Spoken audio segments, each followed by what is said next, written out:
Hi, my name is Haney Malamat. I'm an intensivist in South Jersey at the Cooper Medical Center. During this pandemic, there is a wealth of information that is coming out from journals, from social media, from specific hospitals, policies, and protocols. And what I wanted to do was share with you our experiences here at Cooper. New Jersey is one of the states being hit hardest with the coronavirus, and we're learning many lessons from other states that have been afflicted with this, as well as our experience with patients on our own.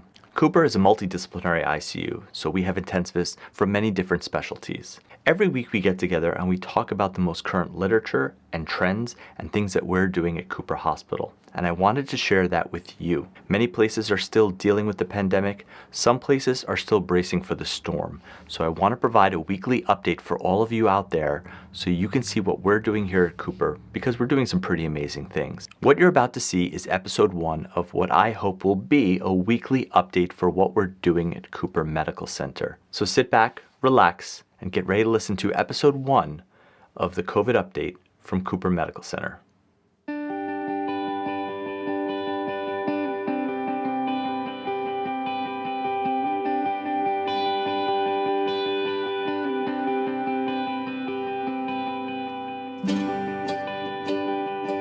Well, I want to welcome everyone to the critical care update from Cooper. We have Dr. Dellinger, who really needs no introduction, who is known for everything sepsis, mechanical ventilation, and ARDS, and really so much more. We have Dr. Jason Bartock, who is the program director for the critical care program. We have Dr. Kim Chavez, who is one of our critical care fellows. And joining us in short order will be Dr. Nitin Puri, who is our chairperson for the program. So thank you all for joining us today. I thought we would go in sort of an ABC approach, just like everything in resuscitation and emergency medicine and critical care. And we might as well start off with A. And Kim, you're going to give us some updates on the Airway, the approach to the patient with presumed or known COVID, how to go into the room, how to prepare, and the practices for intubation, and why it's different than intubating a regular person. Kind of the approach to the Airway at Cooper, it's really comprised of the critical care staff. So to every rapid response or code that we go to, or even the admissions from the ED who decompensate, either on the floor or in the ED itself, our team has been comprised of a critical care fellow with an attending, who are the primary people doing the intubation itself, and then including our respiratory team as well as a nurse. And usually it's an ICU nurse who comes with us. And really our approach is, I'd say, a little more meticulous than usual, just because of how these airways quickly decompensate. Usually these patients are profoundly hypoxic, and unless they've been pre-oxygenated with, high flow, usually we're starting at a pretty low place with our oxygen status, in the low 80s, mid 80s, with, very not much room or really supply, stuff to be able to go up on their sats. So we're really meticulous when we go into the room initially.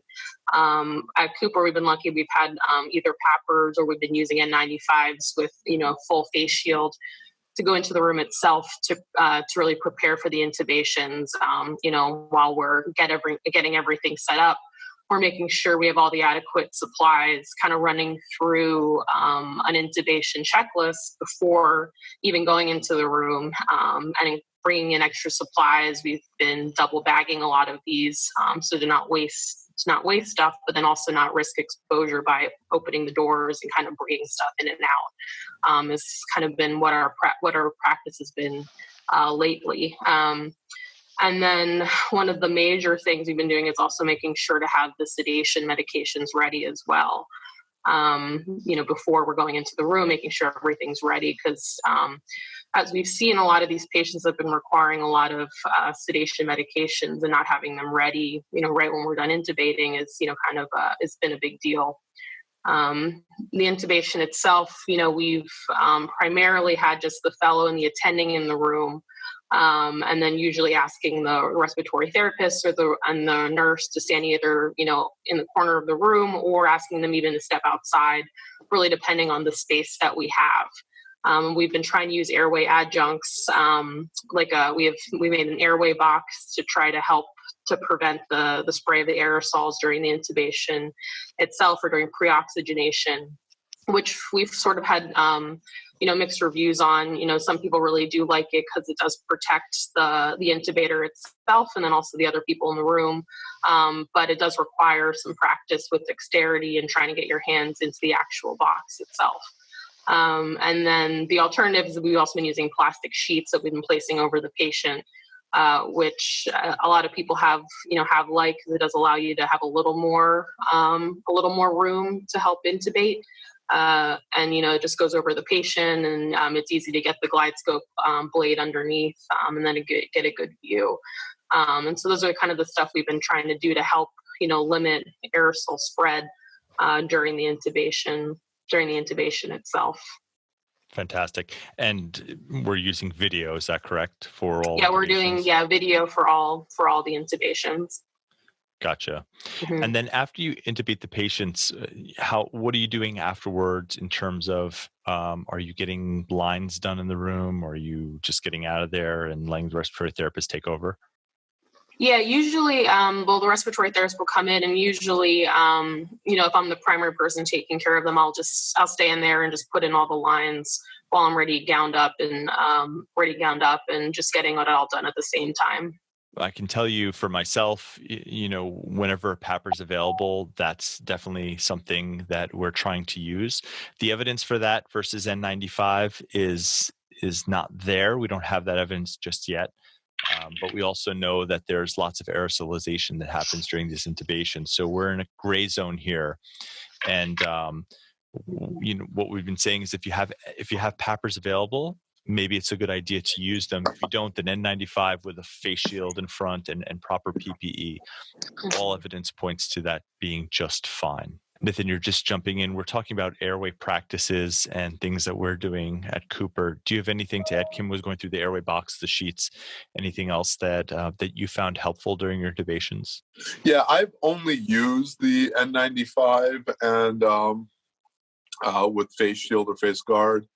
And I've had reasonable success and feel pretty safe. And we, at least as far as our frontline critical care staff, have been pretty lucky not, getting anywhere near that 20% infection rate, But again, it's still early. This is going to be going on for a while. I think the other interesting conversation, Haney, is, in 6 months from now, you go up to a regular floor patient who needs to be intubated. I'm only going to be intubating an N95 for a while now. Right. Yeah. So I'd be curious to hear what you guys think about that. I mean, I think it's a good point. I've actually become quite comfortable, with my N95 and my face shield to the point where I probably wouldn't take it off to don a PAPR, because I really sort of feel more secure because we've done a lot of airways. I think using some of those adjuncts that you talked about, covering the patient or using an intubating box, I think goes a long way when it comes to providing safety for the people at the head of the bed. I also, like the idea, as we sort of built our approach to respiratory failure, trying to come up with clinical criteria for having a controlled airway, meaning that we're not going to intubate early, but we're not going to intubate late. And I think that that's a hard thing to sort of quantify and put on paper, but I think we've done a pretty good job, trying to maintain a controlled environment so safety is paramount, whether or not you're using, an N95 or a PAPR. I think if things are chaotic, everyone has the opportunity to make mistakes and put themselves at risk. And I think if you can decrease the chaos, I think you can provide more safety than just what we think about for, fancy PPE. And the other thing that I would say that I think has been helpful has been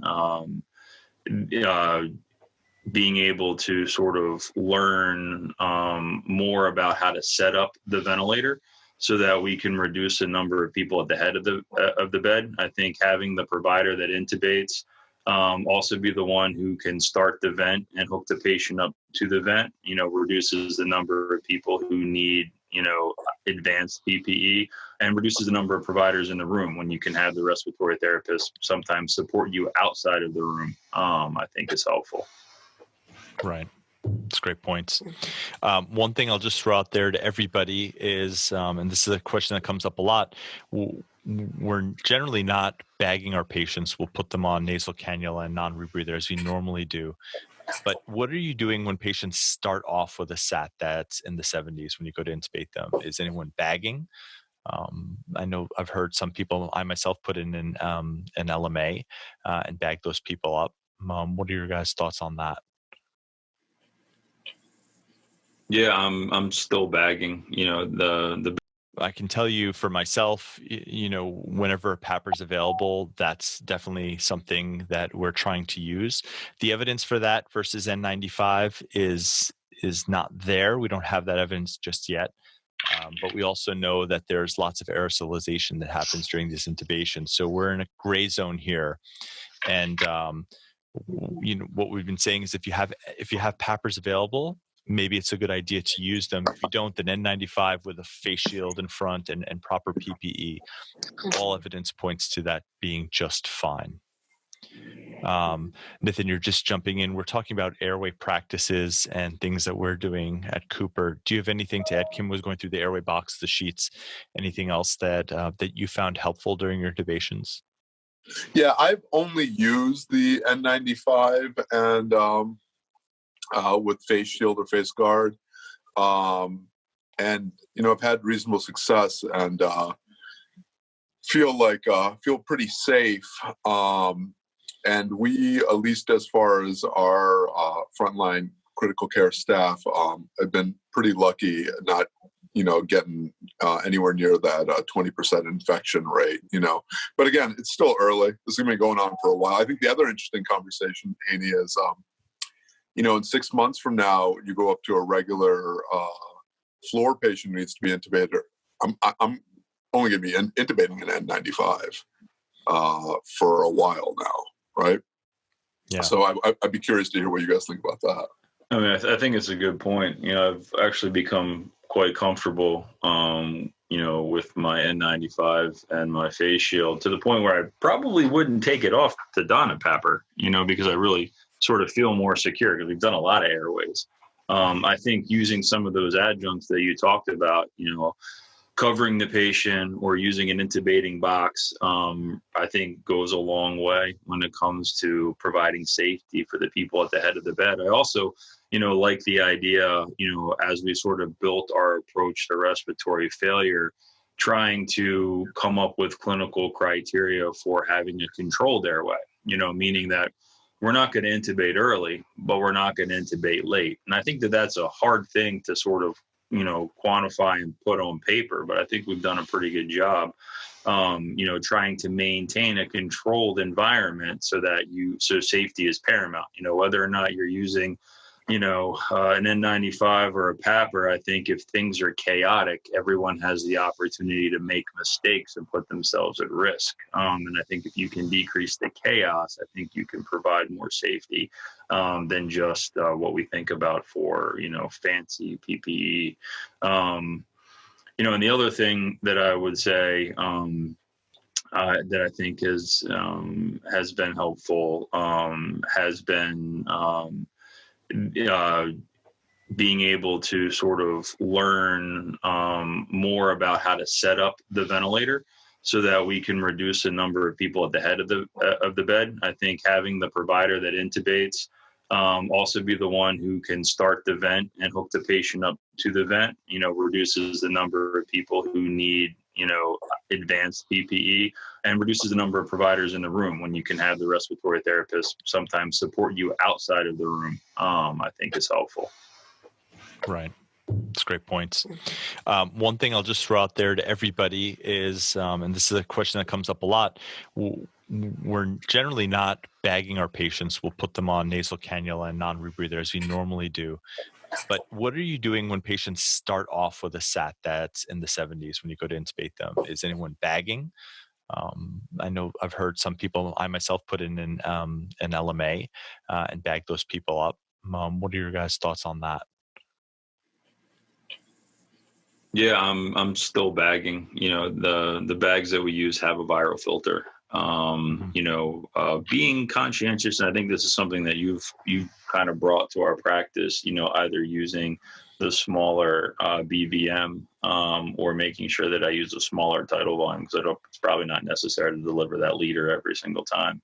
But at the same time, trying to keep it controlled. I do think that that's one of the downsides, to having the intubating box. As you sort of try to get comfortable with it, it can be awkward trying to get things underneath of it from the front. You know what I mean? Either swing the vent around to attach from the inside of the box, or to use the BVM from the inside of the box. But all of those things just take practice, and I think simulation training is helpful for that as well.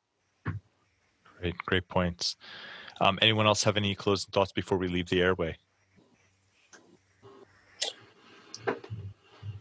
All right, Kim. Well, thanks for that summary. I think my takeaway points from that are to prepare outside of the room, have your equipment ready, knowing that once you go in, you're in that room.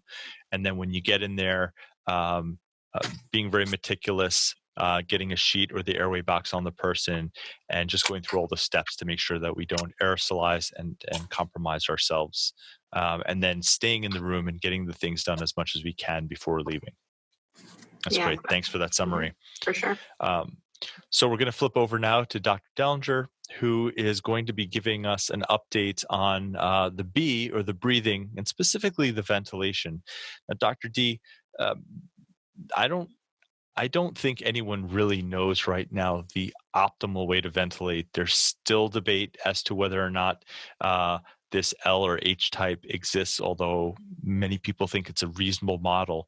But let me just start off by asking you, when you have a patient who you are intubating, what are your go-to settings that you start the patient on? And then what are you looking to do shortly thereafter to shift your strategy if that's not working? So can I preface this with why you may be using different settings and why there's controversy about early intubation versus trying to keep the patients off the ventilator? Sure, the stage is yours. Yeah. So this is the COVID-19, what we're calling ARDS for acute hypoxemic respiratory failure, is very different than what was described in, I guess, 1967 by Ashbow and Petty, the classic ARDS first description with whiteout of both lungs, stiff lungs, severe oxygenation defect. Why it's different, we're still trying to work out. One very prominent theory is that this virus has a special avidity for the vasculature, and the lung gets all the vasculature, and that may be why it manifests first, gets all the blood flow, goes through the lungs, and that's where everything's happening with the cytokines and procoagulants. So that's a hotbed for why things would happen first in the lung. But it may later occur in other vascular organs like kidneys, for example. That may be why we're seeing this in kidneys, is because the virus has avidity for the vasculature, which is very different than any, quote, ARDS we've seen. John Marini has coined the acronym CARDS, COVID ARDS, to describe this different entity. So the patient may present with severe hypoxemia because of the vascular involvement in the lungs and the vasoplegia and loss of hypoxic vasoconstriction with almost normal lungs. And therefore, if you do elect to intubate early, these are very compliant lungs. So our traditional low tidal volume, keep the plateau pressure may not apply to this group. In fact, I told you I was going to make a comment about CILI and VILI. CILI meaning self-inflicted lung injury. What may be happening early is these patients that are hypoxemic and may have altered central drive. Another theory, if they're taking deep breaths and rapid respiratory rate, they may be generating a considerable bit of energy or power, and it may be inducing stress and strain injury in the lung. And that may be one reason of what is multifactorial on what changes this to the more traditional ARDS with the white lungs and the consolidation and the atelectasis. So if you think that's a viable theory, then you would not want your patient taking a lot of deep breaths, high respiratory rate, and you would seriously think about going ahead and resting those lungs and not have them exposed to that power and energy. Still a theory. We don't have a lot of data, but it makes sense. And I would tend to intubate if I see a respiratory rate up in the 30s, if I see what appear to be big tidal volumes, any evidence of accessory muscle use, anything that makes me think I'm seeing big transpulmonary changes, I'd want to intubate that patient. But even if you don't, you want to minimize the oxygenation and ventilation needs. So if you intubate, it's easy. You just sedate and you control all the parameters. But certainly anything that would drive that patient's respiratory rate, like fever, for example, would probably not be good. So back to your question, finally, is I would be a little more liberal in tidal volumes in those patients because the plateau in that L group, the good compliance group, and I would want to control respiratory rate. I might want to use permissive hypercapnia to minimize power and energy application to the ventilator. And I'd want to just rest the lung and not expose it to stress and strain and power and energy, and minimize anything that would increase oxygenation and ventilation requirements. Gotcha. That's it. Some people have. So 8 and 9 mLs per kg predicted body weight might be fine in this group based on, but again, those all contribute to power. Power is driving pressure and airways resistance and respiratory rate and volume that's moving in and out of the lungs, and all those should be minimized. Gotcha. Now, there's some people that have said, well, if you have to take the person out of the game completely, that means a lot of sedation, and we know these patients are intubated for the long haul. Are we worried about the amount of delirium, and if we have to go ahead and paralyze them, the amount of myopathy? So those same people have advocated for the use of APRV early, which for most people has been relegated for more of the H type, really more of the really recruitable lung. Any thoughts on the effects of heavy sedation long term for these patients? Obviously, knowing that we're still in this versus a early APRV strategy and letting them breathe spontaneously. Yeah. So I think it would be difficult if we do find that energy and power are driving a lot of this progression, and certainly viral spread probably does it as well.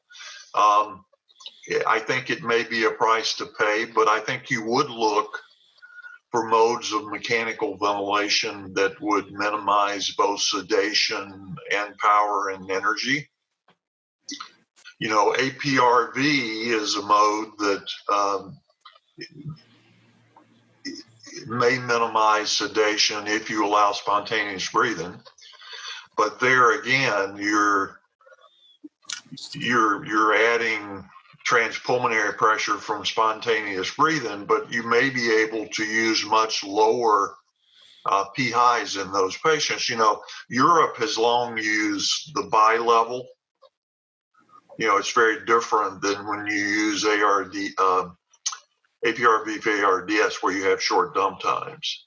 It's more of a spontaneous breathing mode. Right. Gotcha. So, and then when you find that you have patients that their plateau pressures are starting to go up, and you're using more PEEP, is that when you in your mind flip over to more of a traditional ARDS, lowering the tidal volumes and that strategy? It would be. Yeah. Okay. Gotcha. Yeah. I personally think that this LNH model is a very good mental framework for people to work through and give people a place to start. It's only recently that there's been a little bit of pushback in the FOAMed community and in the literature with some editorials saying, we don't have any data for this, but I think it's fair to say we really don't have any data for anything, and any construct that helps us take better care of our patients is a reasonable thing. I think it creates a forum for discussion. Yeah. And I think that it allows us to take some principles that are not yet proven and put them in our mind and look at our patients and see how they change based on how we treat them, and do they fit what some people have postulated, or do they not fit what some people have postulated. Gotcha. It's probably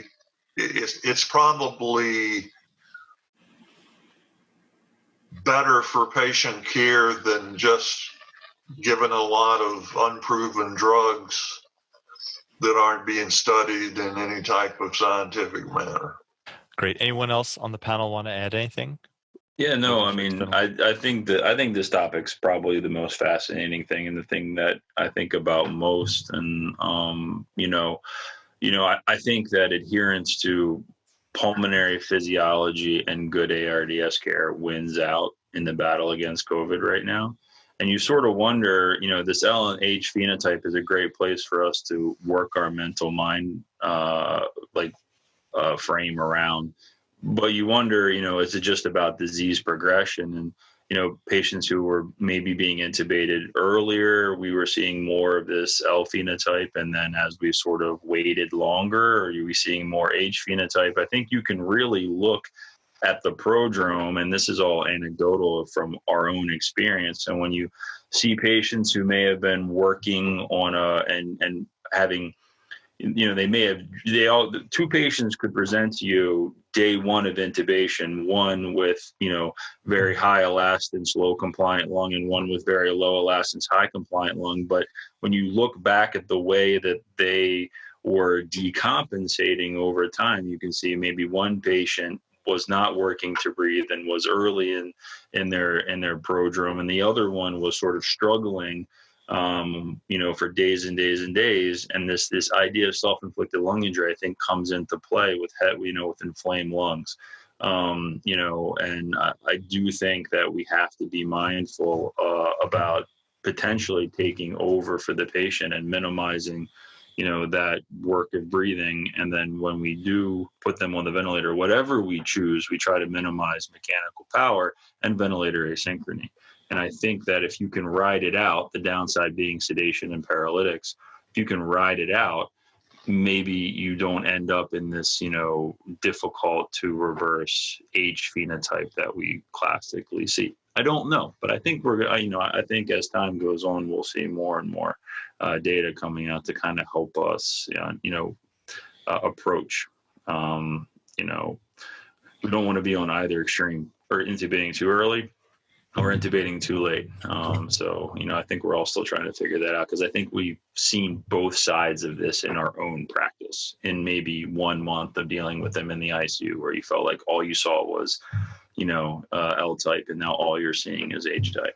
Yeah, I don't want to oversimplify it, but it does really seem to come down to just do minimal harm to your patients, be very mindful, pay attention to what their compliance is, and just stop the patient from hurting themselves, obviously unintentionally with the p-sili. Great. Anyone else have anything to add from the panel? Yeah, in the last, probably just in the last 24 hours, come around to what Dr. D is saying, that it is really, this disease is a disease of vasculature. And I think in the beginning, we kept, all of us were talking about the ground glass infiltrates, patients were ending up in ARDS. And, you may be ventilating somebody with a PEEP of 5 and airway pressures in the low 20s, and they will progress to the H phenotype, although you're trying to do the best you can with them, because, does the patient need to be anticoagulated, right? Is the lung just getting more injured because the vasculature to the lung is diseased and causing an inflammatory storm?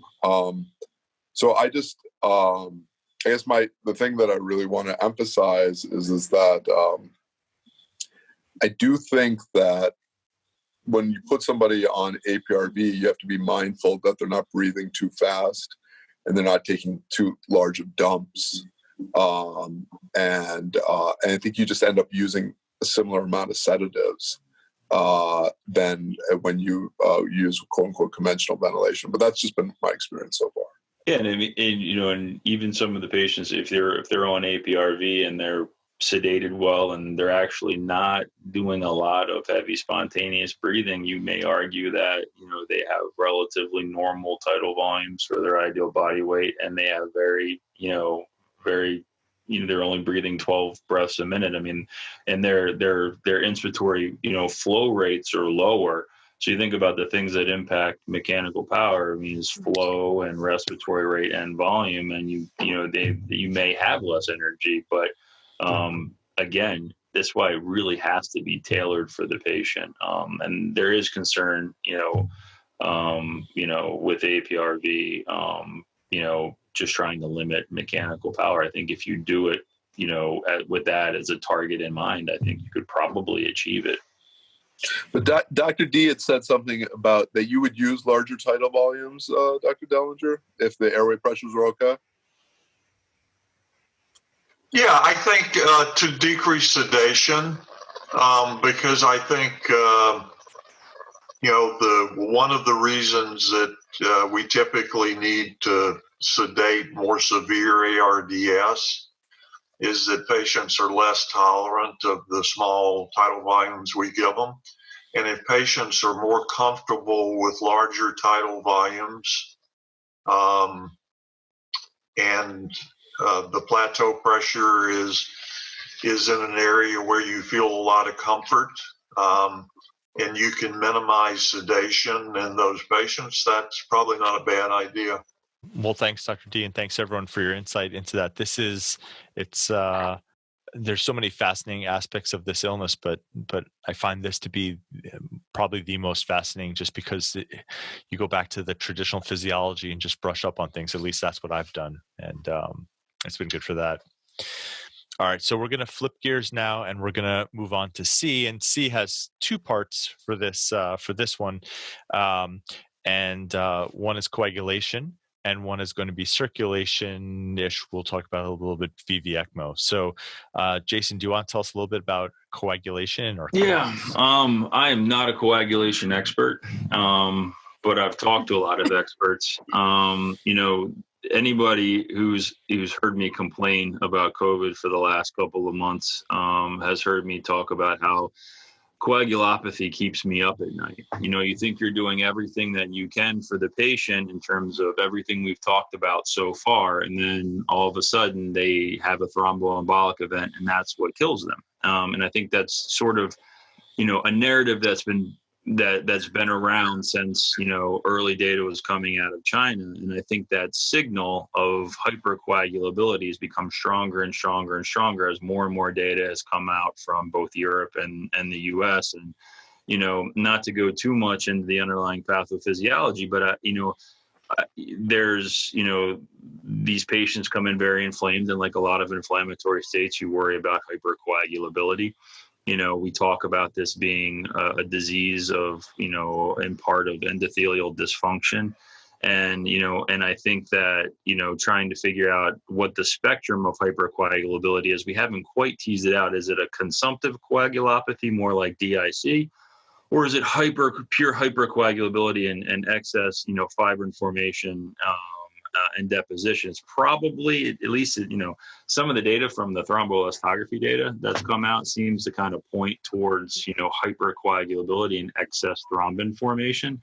With these, shorter clot formation times and stronger clots that they see on thromboelastography. But I think we'll know more when more things come out for people who use Rotem and TEG. But I think that that's probably one of the most fascinating parts of this disease process. And, two things that we worry about is, should we use, an intense anticoagulation model, right?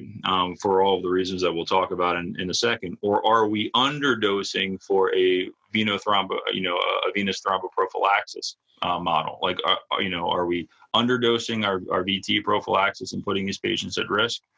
Or should we be systemically anticoagulating them regardless? And I think it's kind of a combination of the two. And that's when we sort of build clinical considerations for practice more than a straight algorithm that everyone must follow. I think we have to look at both of those things and leave it up to the clinician and sort of tailor it for the patient. So, more and more, and I can tell you in my little practice over the last, month and a half of treating COVID, we've systemically anticoagulated patients empirically because of concern for microvascular thrombus without evidence of macrovascular thrombus. And a lot of that comes into play, with their high inflammatory biomarkers, high D-dimer, and evidence of dead space ventilation, which I think is kind of poignant when we talk a lot about hypoxia. But when you see these patients who are both hypoxic and with retained carbon dioxide, despite having minute ventilation sometimes that are 12 plus liters, it brings into the point that there probably is some microvascular thrombus and dead space ventilation. And you can see that in the postmortems that are starting to come out now, where they're actually able to capture these microvascular thrombi without gross macrovascular thrombus. And then you see the guys who throw either both arterial and venous large clots. We've seen clot in transit because we do a lot of point of care ultrasound. We've given thrombolytics to patients. We've had catheter-directed thrombolysis for venous thromboembolisms. We've seen arterial thromboses and strokes and things like that. It's very concerning. So it's kind of led to us to, to sit down with our hematology colleagues, and even, the American Society of Hematology has started to kind of change their feelings on the use of systemic anticoagulation in both, high clinical concern. And I think they're very supportive of it. And we anticoagulate patients for far less. So part of the thing that's changing in our practice here at Cooper is to develop sort of a comprehensive clinical considerations for the use of anticoagulation, both for venothrombo-prophylaxis and for high intensity systemic anticoagulation. And we'll have this discussion later this week, and the sort of the clinical considerations document will come out tomorrow. But I think it's important for people to start thinking about, am I prophylaxing my patient appropriately? I think, we were quick to criticize the Chinese data early because they don't use a lot of thromboprophylaxis in China, but quickly we started to realize we were seeing high evidence of clot even in patients who are being prophylaxed. And I think there's good data to suggest that we should be using Lovenox over heparin for thromboprophylaxis. It can be a challenge, like Dr. Dellinger mentioned. We have a lot of kidney injury. So working with hematology and with pharmacy, we've been able to come up with safe cutoffs for lower creatinine clearances about considering the use of Lovenox over heparin. And I think there's a couple of reasons why Lovenox would be a better choice than heparin. One is in these very high inflammatory states, patients have high circulating heparin binding globulin. So for anybody who's tried to get patients therapeutic, either with 10A level, have noticed that sometimes it takes longer to get to that appropriate 10A level. And that's probably due to some of that heparin being consumed up front. And you can imagine if you're doing 5,000 units of heparin in your patient for prophylaxis, they may not be seeing that 5,000 units. And Lovenox may have some anti-inflammatory benefit to it. So I think the first thing is to consider, whether Lovenox is safe for your patient and maybe using that as thromboprophylaxis, and also being very considered about patient weight and BMI, and considering higher doses of both Lovenox and heparin in those patients based off of their BMI. And you can look at some of the bariatric data in bariatric centers using higher BMIs and higher Lovenox, twice daily Lovenox, depending on BMI 40, 50, or 60. And we've built that into our protocol as well. As well as, if you can't use Lovenox because of a contraindication, then using higher doses of heparin for higher BMI. We sometimes miss that on rounds, and that can be a subtle thing. For a patient who has a BMI of 50 and they find that they're on 5,000 units every 8 hours, it might not be the right choice, especially with the COVID patient. And then, and then taking that to the other end where we would consider systemic anticoagulation, building in some clinical considerations for that. Certainly we've seen a lot of talk about elevated D dimers, so you can build a D dimer, sort of floor, for consideration, 6 times the upper limit of normal, I think has some decent specificity. Some of there's evidence of DVT, people report as high as 30%, or not DVT, both arterial and venous thromboembolic events as high as 30% in some of these observational papers. So, I think if you have clinical concern, they have high inflammatory biomarkers, there's high degree of dead space ventilation, and these patients can be risk stratified as low risk for bleeding, which we do all the time for patients, who have atrial fibrillation or any of a number of other disease processes. I think you should feel supported in your use of systemic anticoagulation in the COVID patient. So I think building an approach both for thromboprophylaxis, which I think is really important, that there's good evidence and it's being talked about more than just is your patient on DVT prophylaxis. And then having considerations for systemic anticoagulation in some of these patients, I think, is very important because, we're seeing patients who are recovering from COVID die suddenly. And I think a lot of early concern was this is being linked to a viral myocarditis, which still may be happening. But I think more and more of us are seeing that, as we're all using point of care ultrasound in these events, that a lot of it could be attributed to venothromboembolic events. Gotcha. That's an awesome summary. Do you mind if I just hit you with some rapid fire stuff? Sure. And just to remind anyone that's listening, this is just an educational program. It's not medical advice. By no means do we have the randomized control trial to put forth any of this. So this is just an educational discussion, not recommendations for what people should be doing. So a patient comes in and they need DVT prophylaxis because we're already prophylaxing them in the ICU. Mm-hmm. What would be an efficient dose in this COVID disease? Yeah, so I think, if their creatinine clearance is greater than 30, right, and their BMI is less than 35, I think Lovenox 40 every 24 is appropriate. If their creatinine clearance is less than 30, heparin 5,000 Q8 is appropriate. If their BMI is greater than 35, I would do 40 Lovenox Q12 or heparin 7,500 Q8.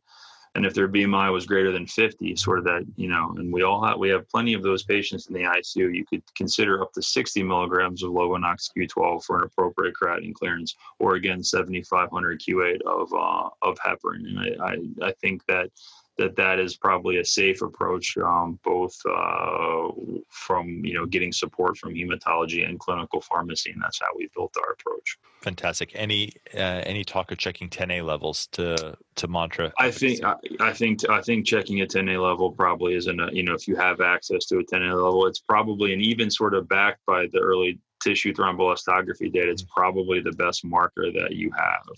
So you could probably, for everything else that could be altered due to inflammation, especially PTs and INRs, I think checking a 10A level is probably a safe choice with the use of heparin. Okay.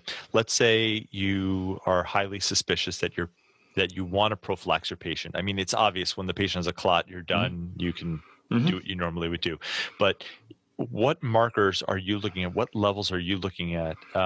And it doesn't have to be specific to Cooper, but what would make you say, I really have to start? I'm taking it on myself to do this, but I feel good about this based on your review of the data. Is it D-dimer, ferritin? Is it everything together? I think it's the whole patient. I think that if the patient has markers of high cytokine mediated injury, and that's what you would be thinking is probably causing injury to the vasculature and probably causing you to lay down more fibrin than you otherwise would.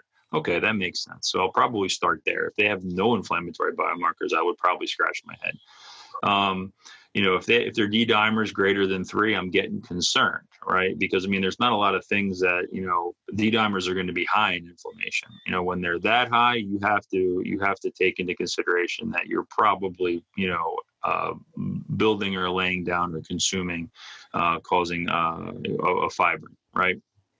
But I think, if the patient has evidence of dead space ventilation, I think that's probably my first go-to. If I take a look at the blood gas, I look at the way the patient's breathing, and they have, evidence of dead space ventilation, already I'm wondering, well, why is that? If their minute ventilation is appropriate, but they have markers of dead space ventilation, I go back and then I take a look at those inflammatory biomarkers. If they're high, I feel pretty and their risk stratification, risk for bleeding is low. I feel that systemically anticoagulating them is a good idea.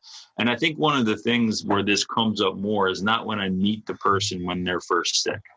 It's when they start. It's when they are stabilized and their inflammatory markers, if we're only because we're following them like every single day because of all of the drug therapies that come out and we give. You'll start to see, LD and ferritin, and those things will start to go down. But for some reason, the D-dimers start to continue to go up in some of these patients. That's another patient that I would all of a sudden step back and say, okay, something else is going on. And these are the patients that we hear about are recovering and are extubated, and then all of a sudden, boom, they die on the floor, right? A week later. And then you go back and you see their D-dimers, 21,000, Gotcha. Have you been getting like a CAT scan? I was going to ask just like in terms of like getting CAT scans, like further info and duplexes. Are you routinely doing that as well? I am. Yeah. If I'm thinking about empirically anticoagulating, I am getting duplexes at the same time. They sort of go hand in hand.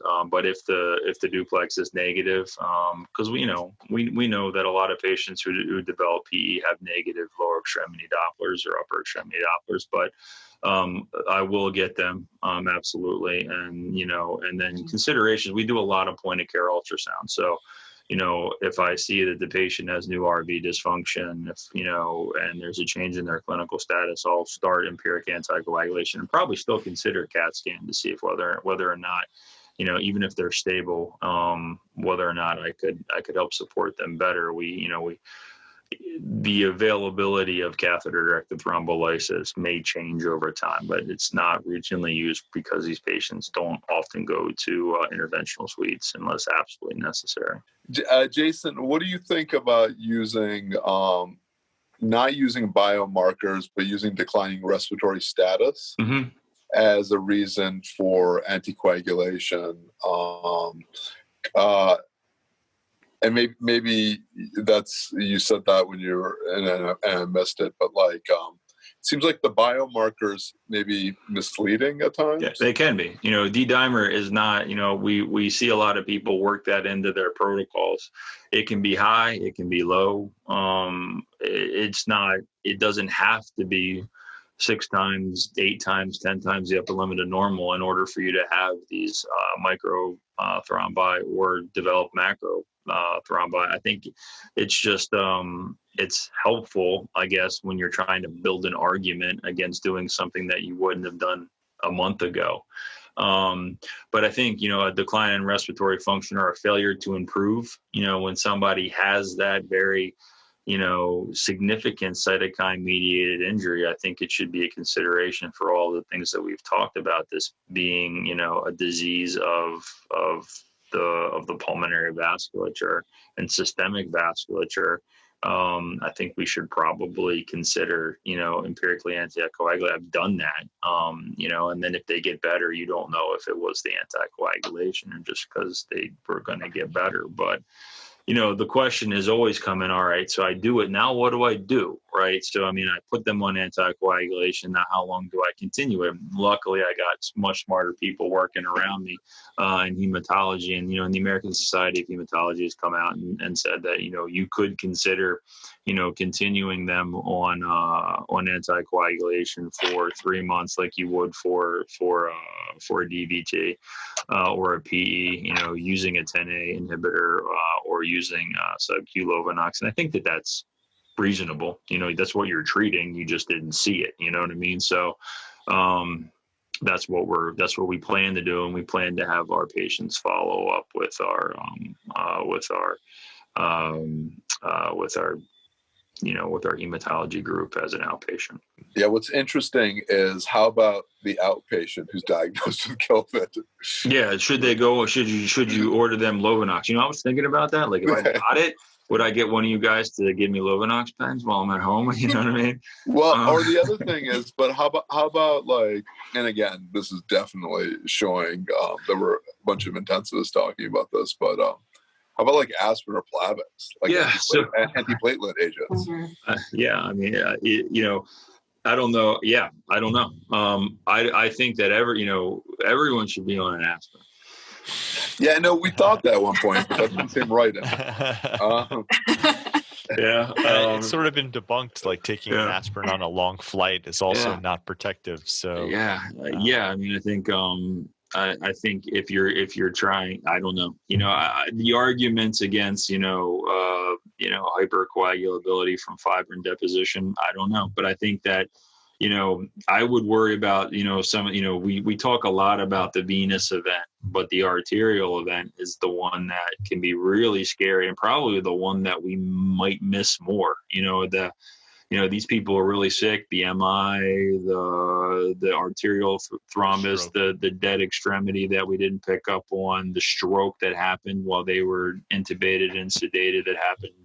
An aspirin probably isn't a bad idea, especially for people who are coming in with hypertension, coronary risk factors. If you're going to do something, it probably isn't a bad idea. But again, I've no evidence to support that. But I think in the spectrum of things that could cause harm, as I try to regulate their immune system on my own, I can probably give them an aspirin and not have to explain too much. What's fascinating is we're having the same conversation throughout all of this, all the different segments, because the question about the PAPR versus the N95, it's common sense that something you self-encase your head in should be more protective than an N95. The question is necessary, and are there risks of self-infection if your PAPR is not cleaned properly, right?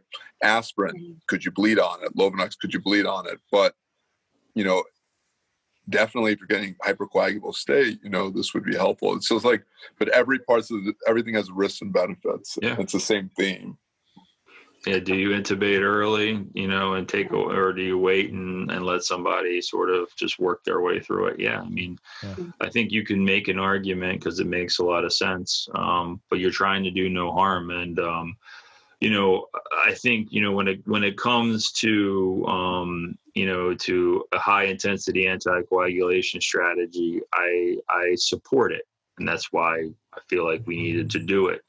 But I'm very much more tuned into, is my DVT prophylaxis appropriate? Probably more than I ever have, right?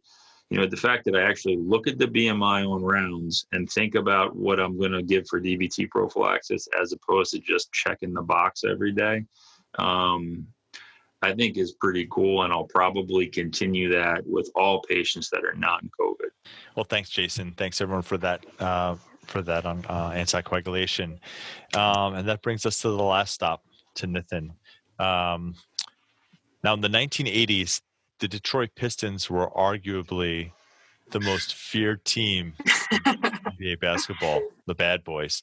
No, I'm just kidding. Well, no, we should talk about it. Because Let's go there. Because it's a big moment, right? So what I would say is the 80s was like the renaissance of basketball. If you look back at like the Italian Renaissance, all those great painters, that's what was happening with 80s basketball. You had Barkley, Jordan, Thomas, And so what my point is that the Celtics were a great team. The Lakers were a great team. The Pistons stopped both those teams, and then they held off the Bulls. So arguably, we should be one of the great dynasties the league has ever seen. And I just want people to recognize that. Yeah, but they're not. They're not. And you being from Detroit, we all know where your heart's at. Listen, man, you New Yorkers never had anything to celebrate. So that's fair, and I have nothing to come back with. You're right. The Knicks have broken my heart every single year of my life, 44 years running. So let's turn it over on that note, and let's talk about the next C, which arguably could be part of B, and that's ECMO, specifically vv-ECMO. Tell us about your experience, our experience here at Cooper, and the things that you've been noticing. Well, one thing I got to say is many members of the team have noticed how nice of a stitch you placed in your IJ cannula you placed the other day. Right? There was people were taking pictures of it and saying, "Listen, this is how a stitch is supposed to be placed." I just want to recognize great. It didn't bleed a drop. It did not bleed a drop. Anyways, so we're a relatively young program as far as an ECMO program. We're about I think 9 months into being a VV program, and but in the last 3 weeks we've cannulated 9 patients, and 7 of them have been COVID patients. 3 patients we've gotten off circuit. I think one young man hopefully will be able to be going home soon, and other people are doing relatively well. So we've had some success, and we feel pretty good about it. But I think initially when the data came out of the Yang paper came out in Lancet, and 5 out of the 6 patients that put on ECMO passed away. And then the Italians weren't using a lot of ECMO. The thought process is that this was not a modality that was going to be useful for caring for patients with CARDS, COVID ARDS. Also, to fuel that fire was the letter to the editor in the Lancet, basically talking about how these patients have lymphopenia, and ECMO itself induces further lymphopenia, and that a recovering of the lymphocyte function would be a sign of recovery from this disease process. And it was just, again, fodder for discussion, but it was with that information that COVID came to Camden, New Jersey. And we were trying to be thoughtful about using it or not using it. And then, we got a young man who definitely needed it. And that just sort of opened up our eyes to think that we could be successful. So, just to look at the numbers, just straight epidemiology, there's the Paris experience, which hasn't been published yet, but they've been talking about on some webinars. But 15 ECMO centers put people on with PF ratios less than 60, pH less than 7.3. Hospitals would share resources with their machines. 45% of the patients were still on ECMO, but they were having success. Patients were getting off ECMO, patients were living, but they also had a significant amount of coagulopathy. 50 patients had PEs. Then there's the ELSO database that is keeping alive, basically a live feed of how often patients are being put into the database and how often people are putting on ECMO for centers that contribute to the ELSO database. And there are 527 suspected cases of people on ECMO in the United States. Actually, that's not the United States. That's the whole world of patients, places that contribute to the ELSO database. 521 confirmed cases of COVID, those patients on ECMO. And 47 of 112 who've been discharged have been discharged alive. So 47%, a 41% survival rate. The Japanese also had pulled out some data. Basically, they put on 32 patients because, they had COVID prior to us, PF ratio less than 80. They got 70% of people off and only 8% death rate. Interestingly enough, they were also avoiding proning patients on ECMO, and they were cannulating under TE guidance. So I think that sort of gets to where we're at.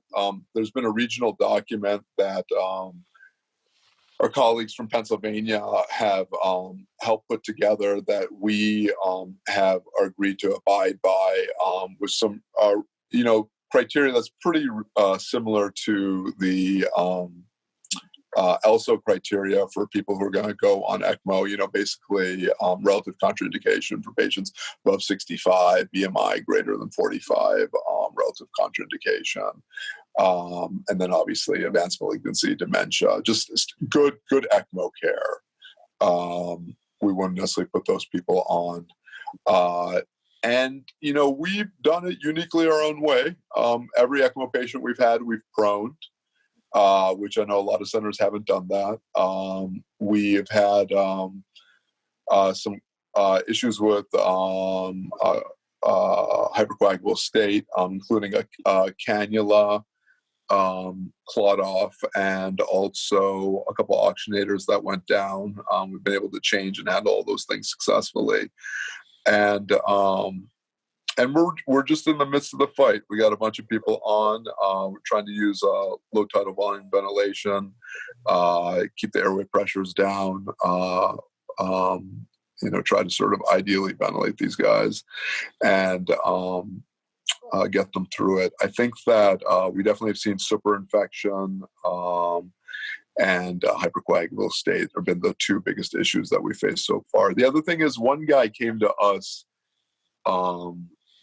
Or a patient, I think I won't be specific, but what I'd say is when patients come to you in the H state with dense ARDS, not that they've progressed into the H state, I think that's pretty hard to try to get those people together. The other thing is we've seen a lot of hypercapnia.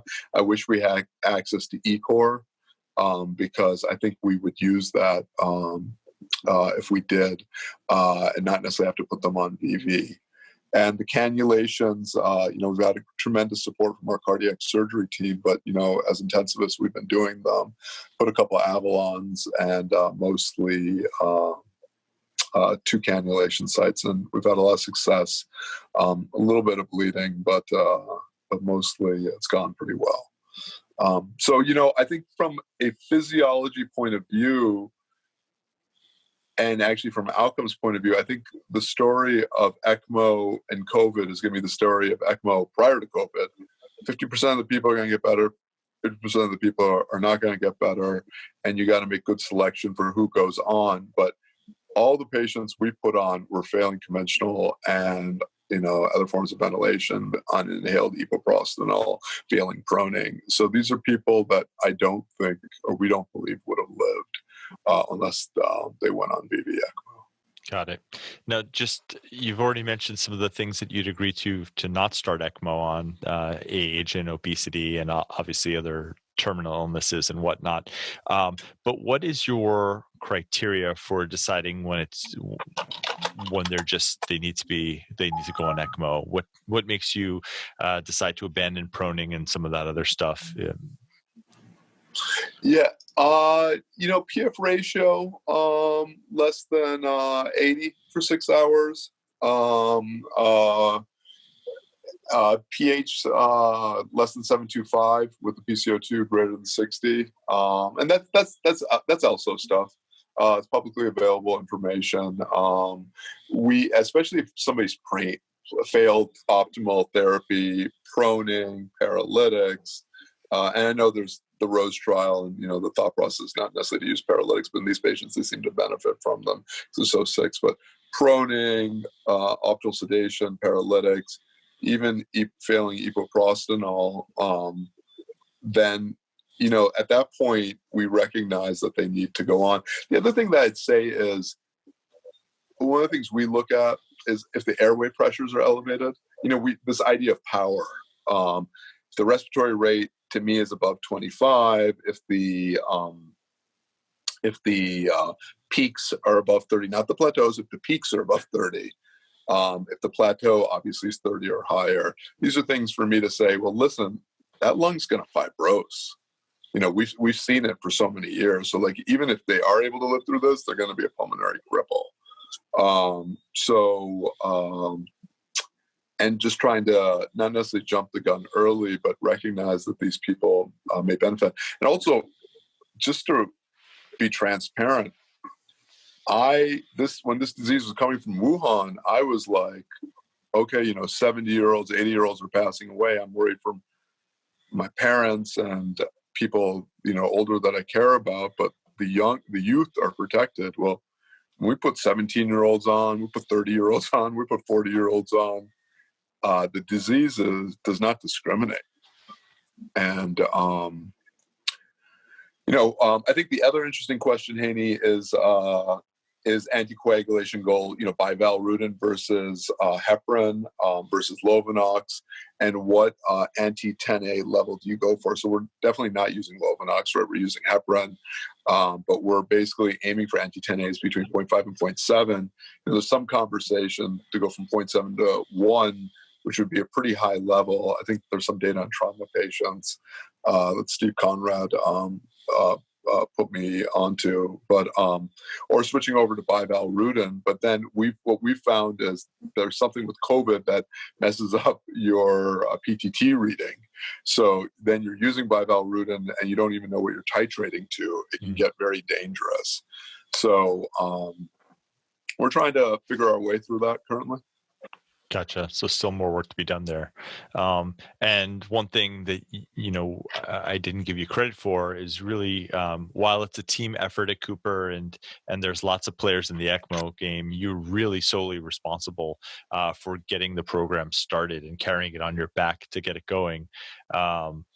So it's just really been amazing to be part of it and watch it from when I started to where we're at right now. And the last question I'll ask you is, there are a few regional centers that are doing ECMO in the area. Which center is doing the most ECMO right now? I'll leave it at that. Listen, there's one more point that Dr. D just sent a text for, and I'd actually would like to just sort of bend the ear of you guys about that. Is how do you set the vent once the patient's on vv-ECMO? So classically, the idea is between 2 and 4 cc's. Keep your PEEP 10 to 15, respiratory rate between 5 and 10, and dial the FiO2 down as tolerated. And that's fine for a while, but what happens when you're on day 7, 10, or 12 of ECMO and the chest X-ray is still whited out?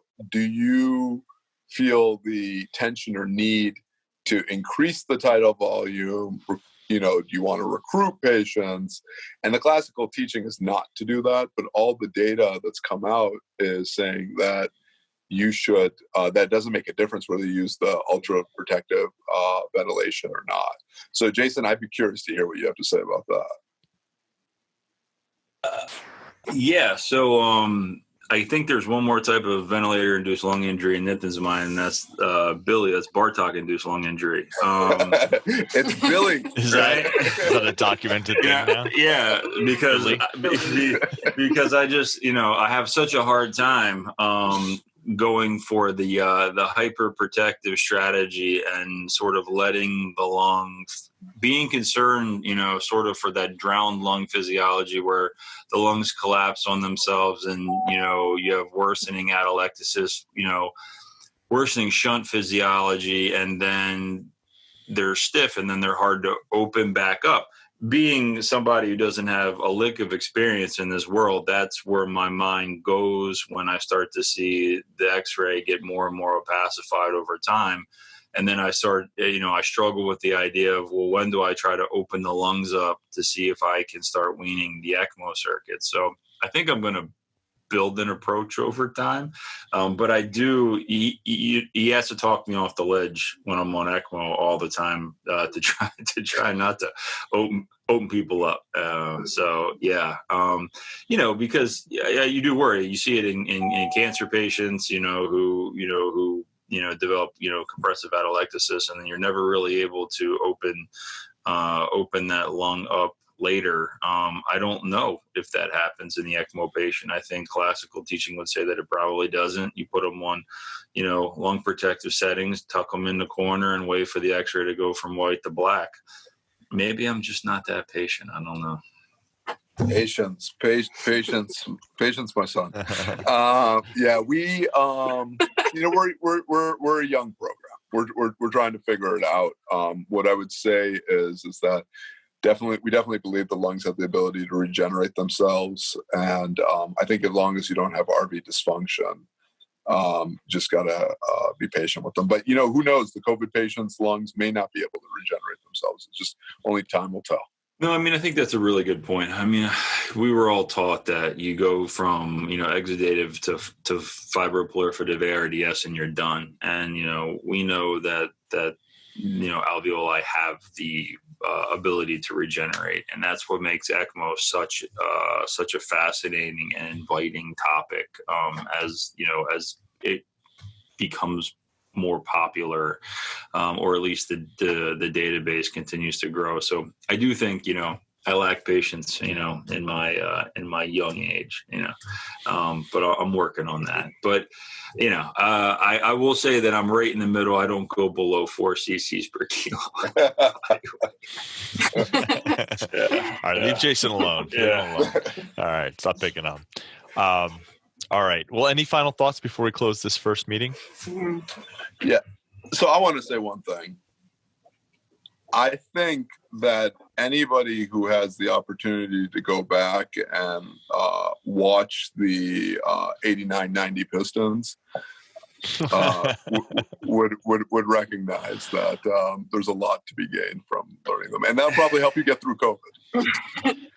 That's a fair point. And being that there's no NBA playing now anyway, that's probably reruns are the only things that you can benefit from. That is correct. No, thanks, Andy. Thank you all for joining. This is, like I said, we're gonna try to get this done every single week, and we're gonna rotate the topics. We focused on airway with Dr. Chavez.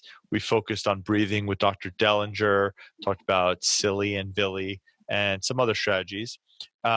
We talked with Dr. Bartock about anticoagulation, and we'll probably have more updates on that probably the next time. Maybe we'll do that topic again as a brief update.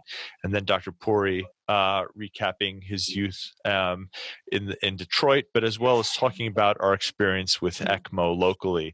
And as these numbers accumulate, we'll keep updating people because we want what we're doing here at Cooper to be a yardstick, a benchmark for what people do in other places. And I think what we'll do is we'll be honest when things aren't working, and we'll say how we change our strategies. And when things are working, we want people to know. But we're doing very, very innovative things. We're doing cutting edge things here.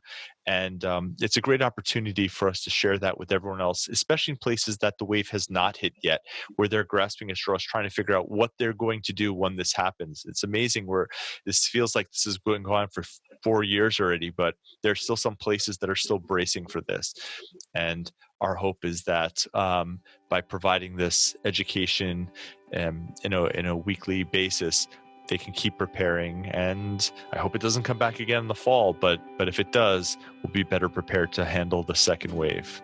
But I want to thank all of you for being part of this tonight. I hope you have a restful night. I know at least 2 of you are in the hospital still, so get home safe, rest up, and we'll talk to you again soon. All right, thanks, Annie. Thanks, Annie. Thanks.